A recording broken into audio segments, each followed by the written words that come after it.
Welcome to the show नाज़रीन, मैं हूं आपकी मेज़बान मरियम ज़ीशान। कामरान शाहिद साहब आज निजी मसरूफियत की वजह से प्रोग्राम नहीं कर पा रहे, तो आज हमारा प्रोग्राम वज़ीर आज़म इमरान खान को एक रिपोर्ट पेश की गई है। बताया गया है कि बल्दियाती इंतखाबात के बाद जो शिकस्त का सामना करना पड़ा इस हुकूमत को अपने ही घर में, उस पर हुकूमती हलकों में खलबली मच गई। इसके बाद वज़ीर आज़म इमरान खान ने ट्वीट भी किया और एतराफ़ किया कि बहुत सी गलतियाँ हुई हैं। अगले मरहले में जो इंतखाबात होंगे, बल्दियाती इंतखाबात, उनकी वो खुद निगरानी करेंगे। लेकिन बात यहीं ख़त्म नहीं हुई। आज वज़ीर आला खैबर पख्तूनख्वा को तलब किया गया था और उन्होंने वज़ीर आज़म को तसल्ली से ब्रीफिंग दी है कि कहाँ कहाँ गलती हुई, हमारी शिकस्त की वजूहात क्या हैं।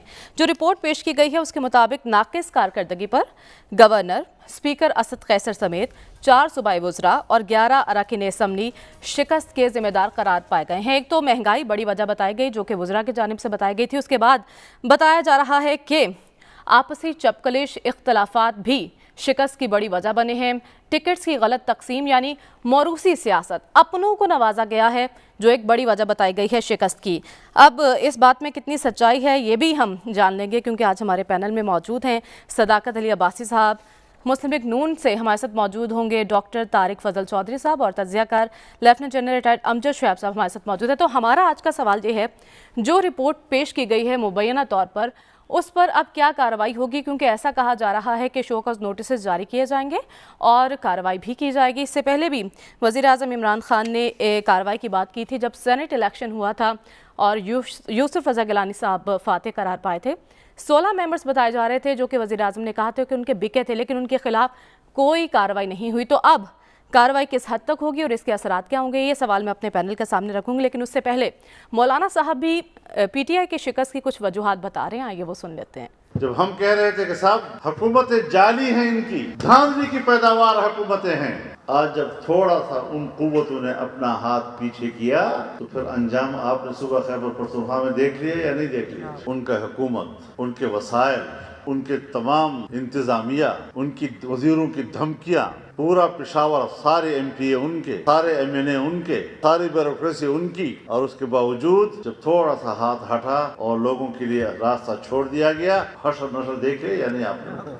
तो सदाकत अली अब्बासी साहब, आपने सुना मौलाना साहब को, इंतज़ामिया आपकी, एमएनए एमपीएस आपके, ब्यूरोक्रेसी आपकी, इंतज़ामिया आपकी, सब कुछ होने के बावजूद मौलाना साहब कह रहे हैं कि थोड़ा सा हाथ हटा है सिर्फ और आप इलेक्शन हार गए।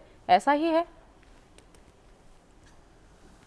जी, बहुत शुक्रिया आपने अपने प्रोग्राम के लिए बुलाया। मौलाना साहब की खुशी एक बनती भी है, और सियासी तौर पे उनको बड़े अरसे के बाद, मायूसियों के बाद, बहुत अरसे के बाद कोई एक अचीवमेंट है, तो उस पर उनका हक है, बनता है कि वो सेलिब्रेट करें और जो जो उनका सियासी बयानिया है उस पर बात करें। हम समझते हैं कि हमने एक लिहाज से पाकिस्तान की तारीख बदली कि ऐसा इलेक्शन करवाया कि जो पहली दफ़ा डायरेक्ट लोग वोट दे के अपनी मेयर्स और अपनी तहसील मेयर्स और सिटी मेयर्स को मुंतखब करा रहे हैं। उस हवाले से हमारी पार्टी के अंदर भी इख्तलाफात थे, कुछ हुकूमत भी 3.5 पौने 4 साल की है, कुछ मुआशी मुश्किलात भी हैं।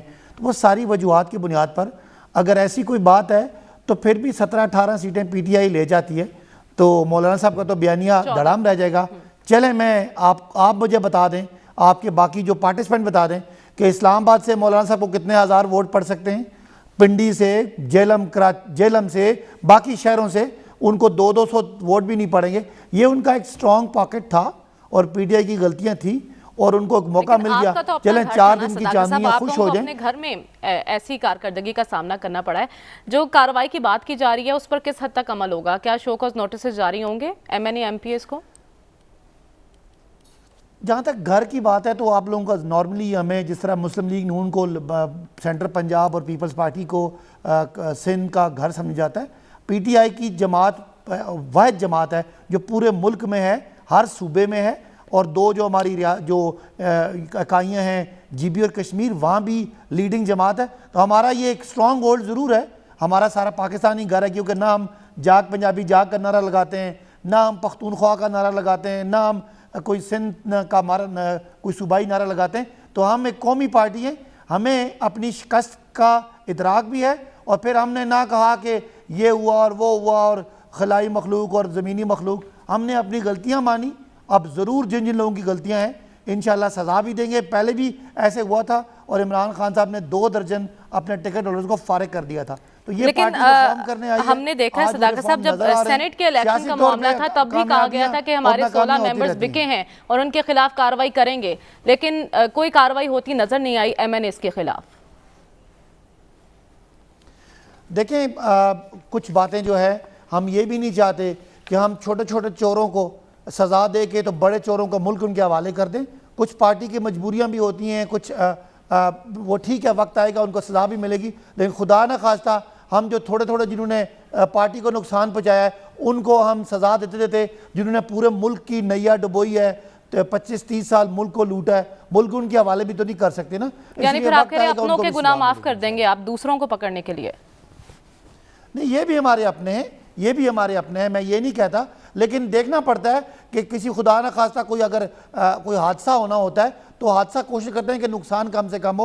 हम कभी भी ना चाहें कि ये PTI की गवर्नमेंट ख़त्म करके जिन्होंने इस मुल्क को बेदर्दी से लूटा और आज पाकिस्तान मकरूज़ है, महंगाई है, गुर्बत है, कर्ज़े हैं और जिन्होंने मुल्क के पूरे निज़ाम को करप्शन आलूदा किया, कहीं उनको मौका मिल जाए कि वो आके इस मुल्क पे आके बैठ जाएं। तो ये है, छोटे छोटे कॉम्प्रोमाइज़ हैं, लेकिन हमने कम अज़ कम एक इनकलाब है कि इस मुल्क का जो ख़ानदानी निज़ाम था, मौरूसी निज़ाम था, करप्शन का निज़ाम था, उसके ख़िलाफ़ हम आज खड़े हैं और इंशाल्लाह इसको रिफॉर्म भी करेंगे। और के साथ सदाकत साहब, जो मुबैना तौर पर रिपोर्ट सामने आ रही है उसमें यही बताया जा रहा है कि टिकट की तकसीम में अपनों को नवाजा गया, यानी यहाँ भी मौरूसी सियासत का खात्मा हमें दिखाई नहीं दिया KP में।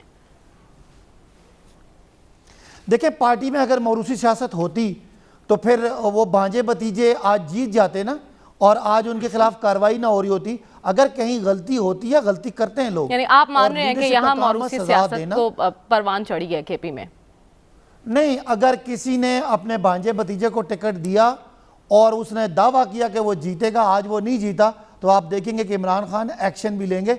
दूसरी पार्टियों को क्या बात करते हैं, एक भाई वजीर आज़म, दूसरे भाई वजीर आला, बेटी 100 अरब के कर्ज़ों पे एक समधी जो है वजीर ख़जाना, वो तो घर की बात थी ना, आपस में चाचे मामों ने बांटा हुआ था।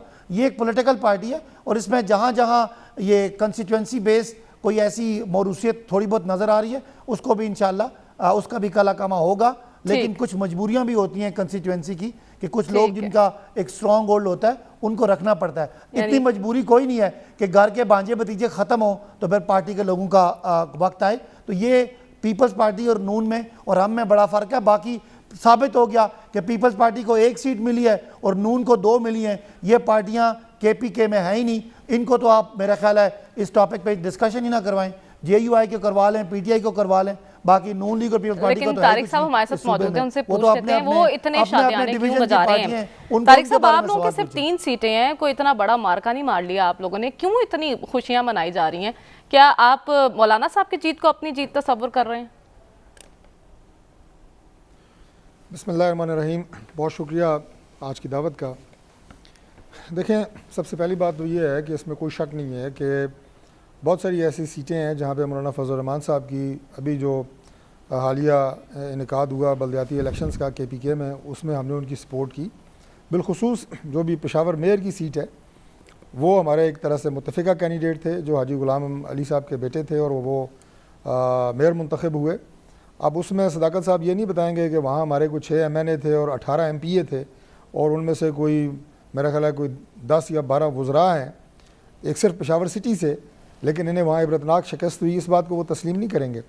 जहाँ तक ताल्लुक़ है जी कि हमने कितनी सीटें ली, हमारी इस बल्दियात में 4 सीटें हैं और मैं इसका बैकग्राउंड आपको बता देता हूँ।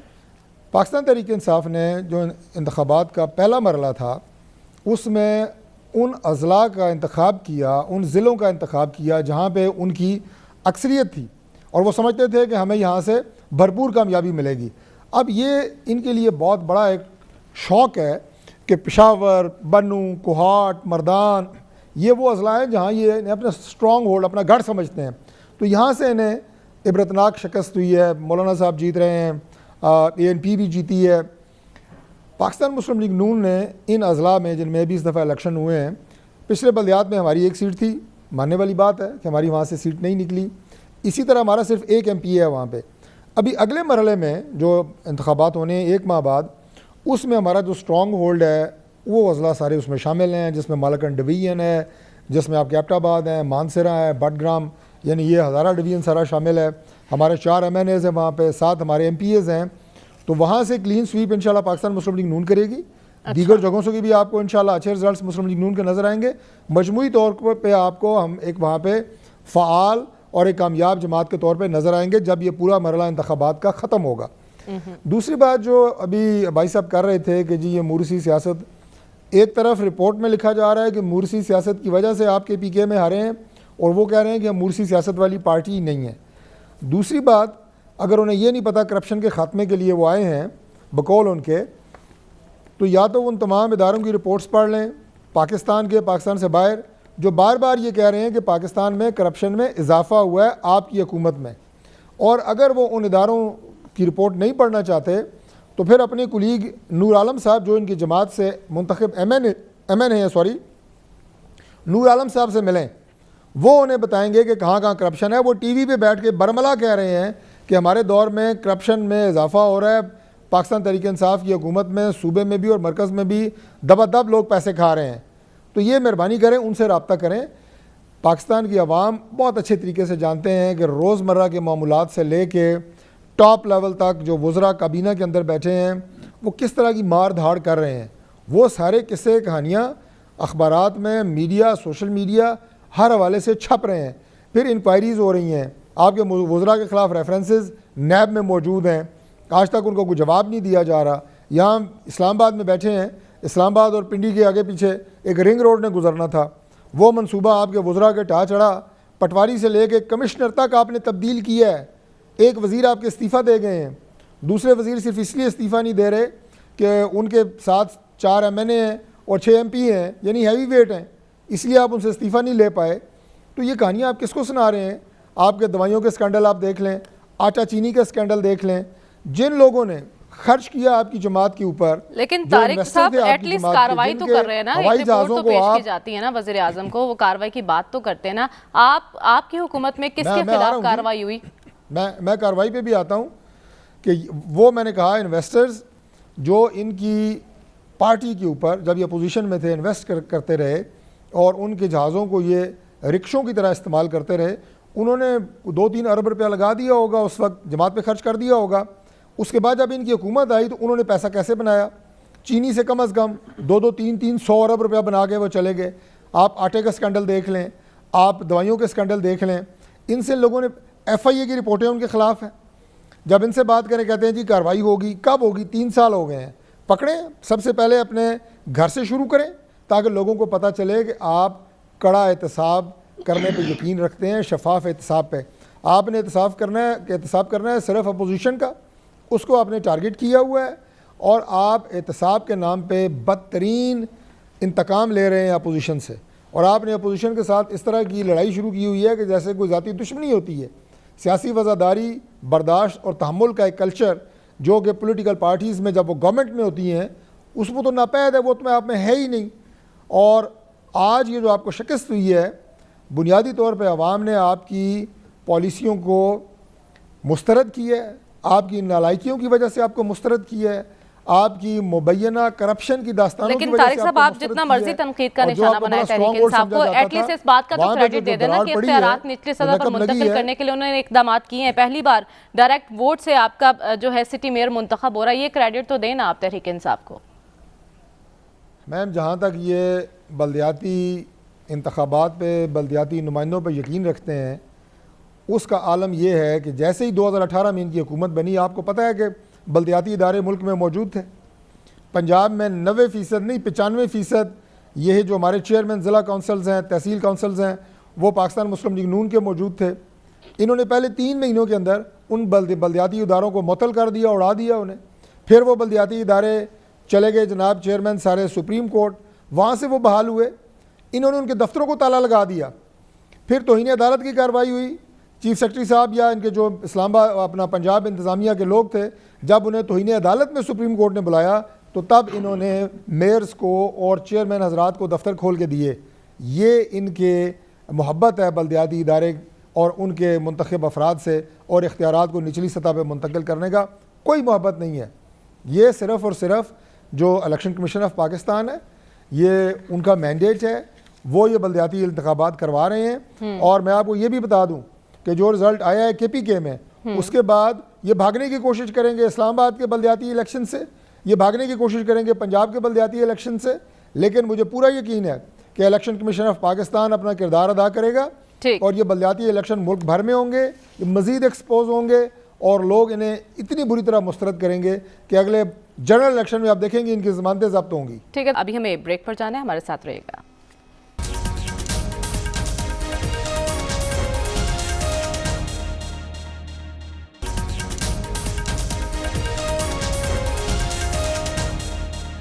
वेलकम बैक नाज़रीन। लेफ्टिनेंट जनरल अमजद शुएब साहब, मैं आपकी जानिब आऊंगी। आपको क्या लगता है कि जैसा कि खान साहब ने कार्रवाई की बात की है कि वो कार्रवाई करेंगे, शो कॉज नोटिस जारी होंगे, क्या आपको लगता है कि वाकई ऐसा होगा, MNS के खिलाफ कोई कार्रवाई होगी और इसका इम्पैक्ट क्या होगा दूसरे मरहले के बल्दियाती इंतखाबात पर?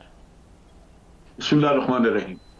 देखिए, कता नजर इसके के बाद में क्या होता है, क्या करते हैं, मैं कम से कम इस इलेक्शन से बड़ा मुतमईन और बड़ा खुश हूँ। अच्छा, उसकी बुनियादी वजह दो है। जो बयानात दिए मौलाना फजल रहमान साहब ने, वो वही हैं जो हमेशा दिए जाते हैं कि इलेक्शन हार गए तो रिगिंग हुई, किसी ने उनको सपोर्ट कर दिया, इलेक्शन जीत लिया तो फिर इलेक्शन हो गया। तो मौलाना ने कोई खास बात नहीं की।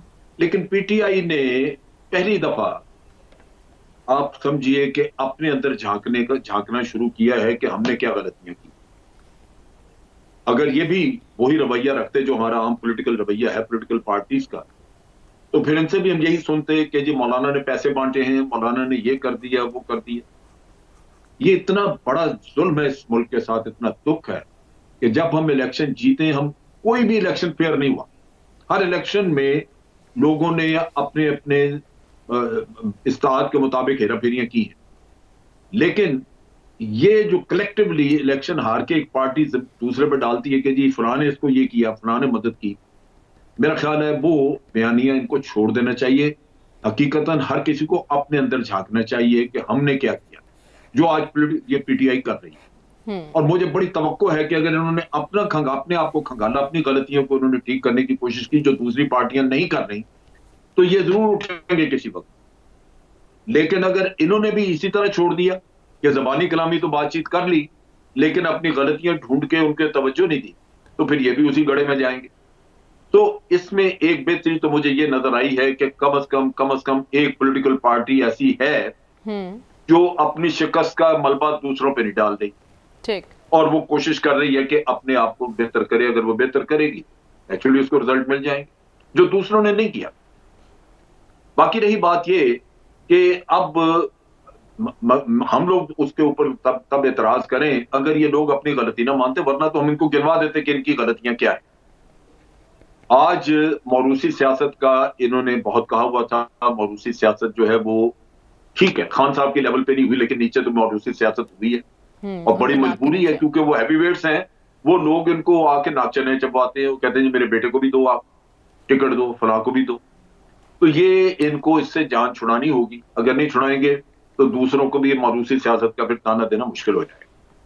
उसके अलावा ये है कि असल जो प्रॉब्लम हुई है ये फेल हुए इस पे कि ये अदारों को ठीक नहीं कर सके। उसमें उसी तरह ही करप्शन जारी है। करप्शन जैसे तारिक साहब कह रहे थे कि बढ़ गई है, लेकिन करप्ट माफिया वक्त के साथ साथ इतनी मजबूत हो चुकी हुई है कि ये उसका मुकाबला कर ही नहीं सके।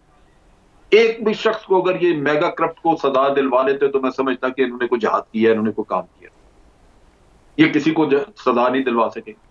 उसकी वजह यह है कि जो निजाम पीछे 10-15 साल में बना, उसमें अपने लोग ऐसे करप्ट बिठा दिए हुए हैं जो अदालतों में पहुंचे हुए हैं, जजेस में भी, इन्वेस्टिगेशन करने वाले अदारों में भी।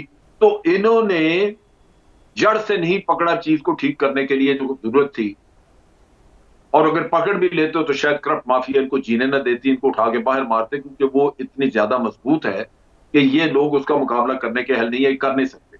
जो एक बड़ी कमजोर सी पार्टी लेके आए जिसको इत्तेहादियों का साथ जरूरी हो और इत्तेहादियों में भी करप्शन के इल्जामात हों, आप कैसे काम कर सकते हैं? ठीक। तो ये एक बड़ी कमजोर विकेट पे थे, लेकिन फिर भी जुर्रत इनको करनी चाहिए थी। अगर करप्शन खत्म करनी है तो पहले अदारे खत्म करते। मैं बाकी चीजें तो ठीक है, लोग बेचारे महंगाई का रोनर होते हैं और कई चीजें उसकी वजूहत अपनी जगह पे हैं। तारिक साहब शुगर मिलों की बात कर रहे थे, शुगर सबसे ज्यादा 80% शुगर तो अपोजिशन के लोगों के पास है। 14 मिलें हैं जरदारी साहब की, नवाज शरीफ साहब की कई मिलें हैं, वो अगर अरबों खाया गया तो अरबों में उनका भी कई अरबों होगा, सबने हिस्सा खाया है। क्योंकि ये एक उन्होंने शुगर मिलों उन्होंने एक बनाई हुई है, एक अपनी एक ऑर्गेनाइजेशन बनाई हुई है, एक यूनियन से बनाई हुई है और उसके जरिए मैनिपुलेट करते हैं, ये सारे मिलके करते हैं। इन्होंने कोई भी रास्ता ऐसा नहीं छोड़ा जहां कोई आदमी जाके तो किसी एक को पकड़ सके। खुद इनकी पार्टी में आप देखिए कि जहांगीर तरीन को उन्होंने पकड़ने की कोशिश की, 40 आदमी तो करप्ट आदमी की सपोर्ट में इनकी वो अपनी तो इस वक्त पार्टी बाहर बैठे हैं, मजे कर रहे हैं। 40 पार्टी इनकी अपनी पार्टी में से 40 लोग निकल आए जो उसके ऊपर फूल की पत्तियां फेंक रहे थे जहांगीर तरीन के ऊपर। तो ये तो हालत है। सो ये जकड़े हुए हैं, ये इस हाल में नहीं है कि ये कुछ कर सकते। लेकिन ये एक अच्छा पॉइंट है कि इन इंतखाबात के बाद हमें वो रिवायत नज़र नहीं आई कि धांधली हुई, वोट चोरी हुआ। क्या वजह है कि इस बार ऐसा शोर नहीं मचा? ये तारिक साहब से जानूंगी, लेकिन उससे पहले अपोजिशन ये कह रही है कि केपी में बदतरीन शिकस्त के बाद अब तहरीक इंसाफ पंजाब में बल्दियाती इंतखाबात करवाने नहीं जा रही। साद रफीक साहब कुछ कह रहे थे, इस बारे में वो सुन लेते हैं पहले।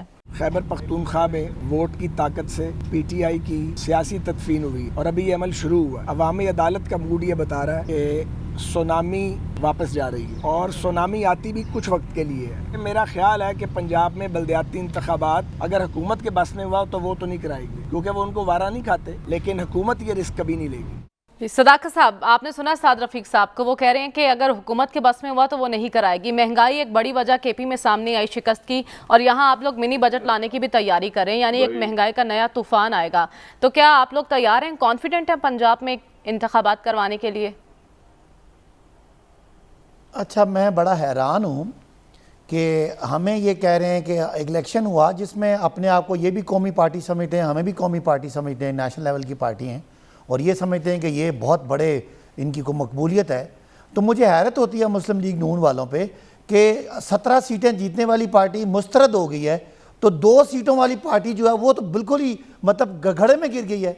और नंबर 2, इतना खौफ है इनके दिमाग में पीटीआई का कि वो कहते हैं ना, बिल्ली मरी खारियाँ और सोग वजीराबाद, यानी कि इलेक्शन केपीके में होता है और पंजाब में ये पता नहीं हारने के बावजूद इतना खुश हैं कि चलें जो कुछ भी हुआ पीटीआई तो हारी ना, हमें चाहे लोगों ने मुस्तरद किया, भाई हमें लोगों ने अगर वोट नहीं दिया, आपको तो लोगों ने देखना पसंद नहीं किया, तो अब मुझे समझ नहीं आ रही कि इनको क्या खुशी है। बिल्कुल इन्हें कहें कि ये जो आप कह रहे हैं ना कि इलेक्शन, ये पहली दफ़ा पाकिस्तान की तारीख में इतना फुली एम्पावर्ड निज़ाम इमरान खान लेके आए, वरना आप क्या करते थे, कौंसलर मुंतखब कराते थे, उनको पैसे दे के दबा के पुलिस के ज़रिए आप मेयर बनवाते रहें, जिस निज़ाम की आप बात करते हैं। और वो निज़ाम क्या था, वो तमाम इख्तियारात शहबाज शरीफ साहब के पास थे और ब्यूरोक्रेसी के पास थे।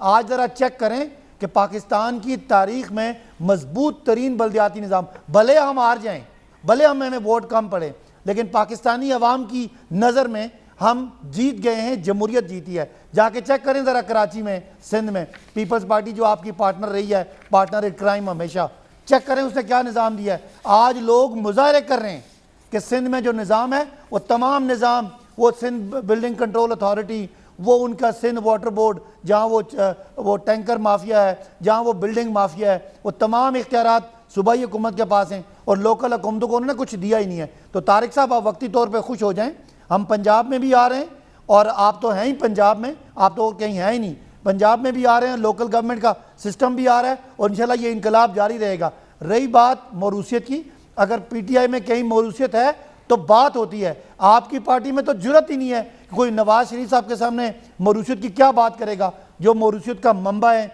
जिनके भांजे भतीजे चाचे मामे जब ख़त्म होते हैं तो पार्टी शुरू होती है। इसलिए मौरूसियत को जितनी है सियासी निज़ाम में पीटीआई ख़त्म करेगी, इसलिए कि इमरान खान बिल्कुल रिफॉर्मिस्ट हैं और वो इस मौरूसियत की पैदावार भी नहीं है और वो मौरूसियत को प्रोटेक्ट नहीं करते। ज़रूर चलें, एटलीस्ट तहरीक इंसाफ अपनी गलतियों का एतराफ़ तो कर रही है, नून लीग और पीपल्स पार्टी क्या कर रही है। और सबसे बड़ी बात जो अहम पॉइंट रेस किया गया कि इस पर हैरत की बात है, धांधली का शोर नहीं मचा।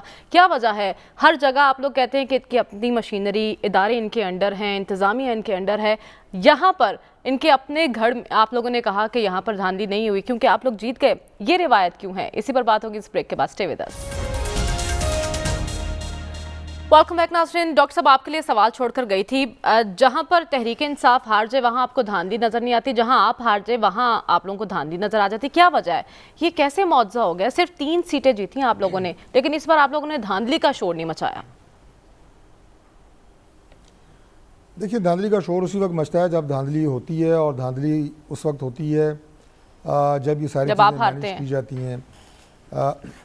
नहीं, हारना या जीतना एक अलग बात होती है, लेकिन जैसे जनरल साहब ने एक बात की कि हर इलेक्शन में कुछ ना कुछ मैनेजमेंट ज़रूर होती है, ये बात मानने वाली है।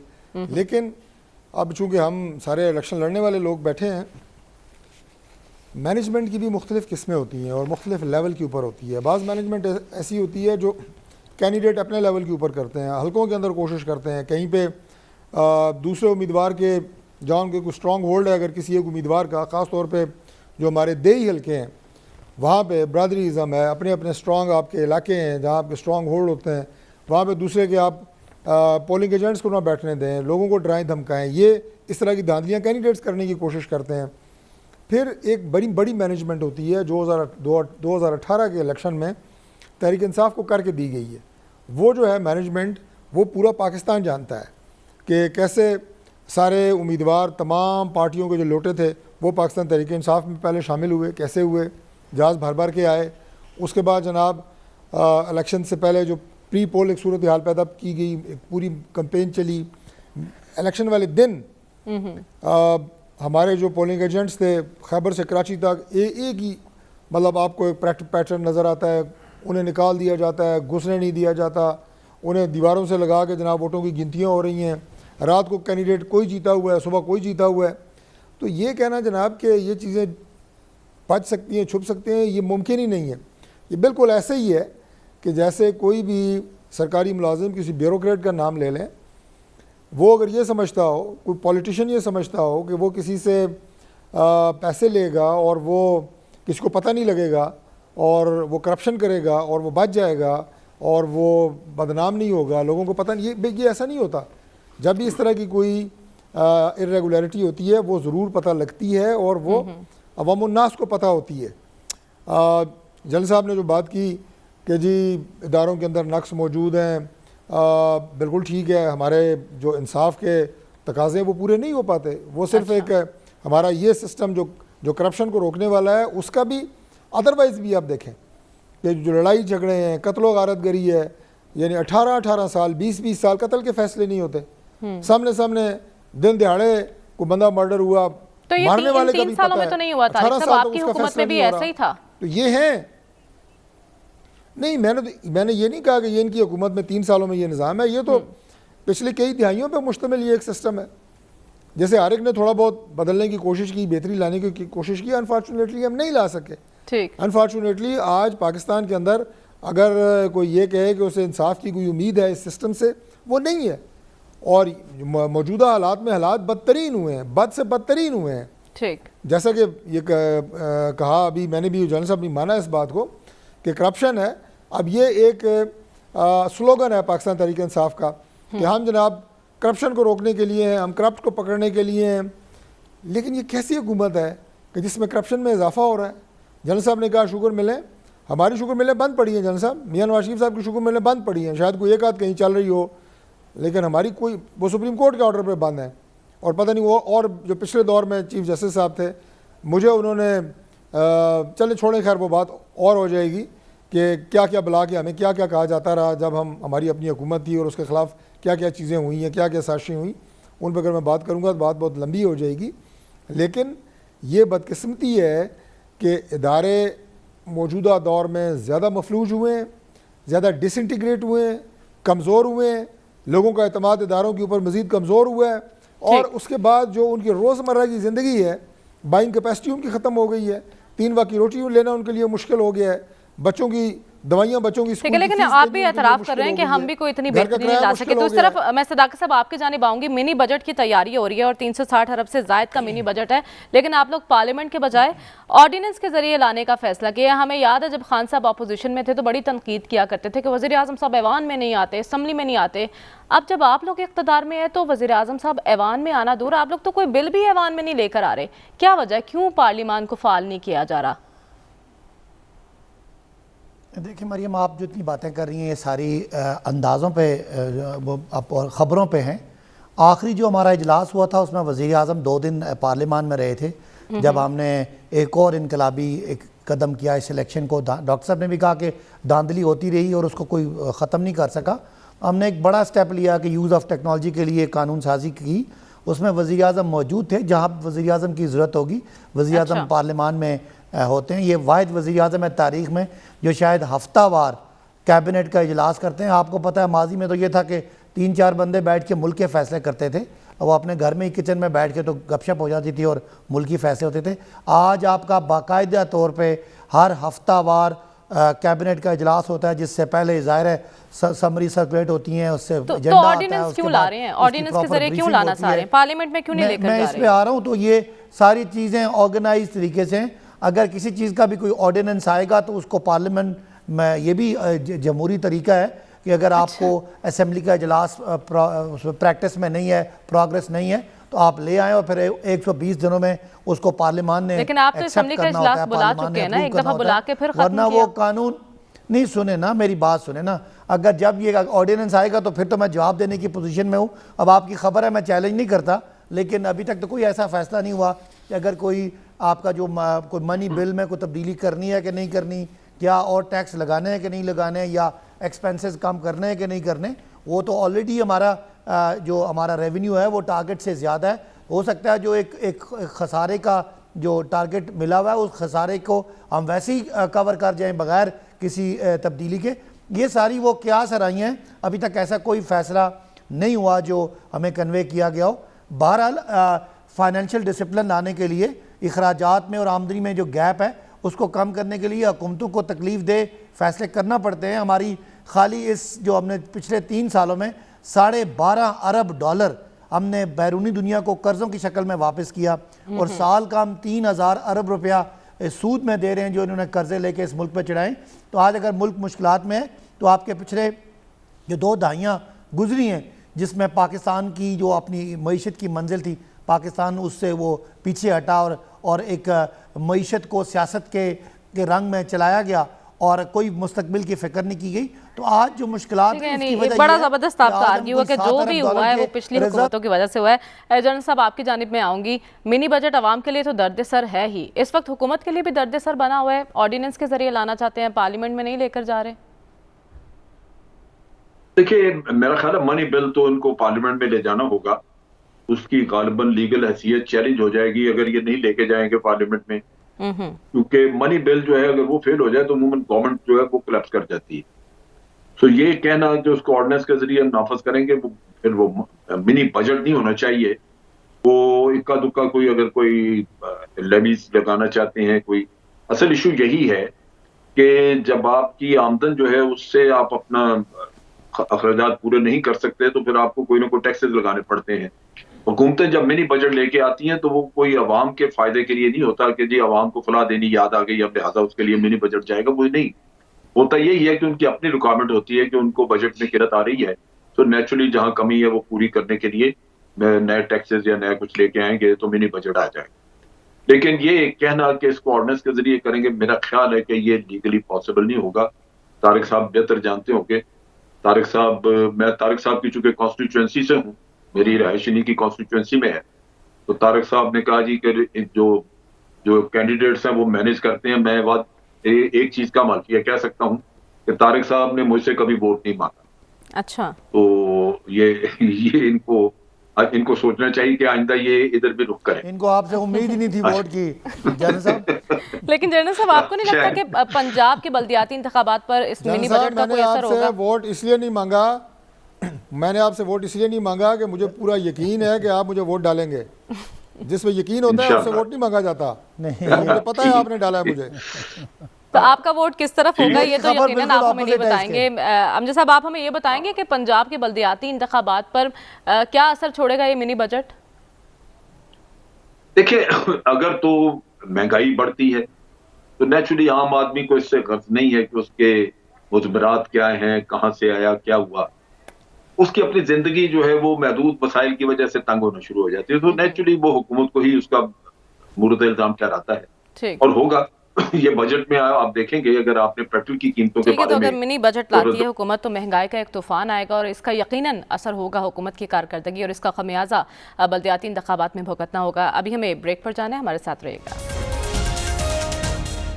वेलकम बैक नाज़रीन। तो अब देखना ये होगा कि आज जो रिपोर्ट वज़ीर आज़म को मुबैना तौर पर पेश की गई है उस पर किस हद तक कार्रवाई होती है और दूसरे मरहले के जो इंतखाबात केपी में होने हैं उसके बाद पंजाब की तरफ रुख करना है तो मिनी बजट किस हद तक असरअंदाज होगा।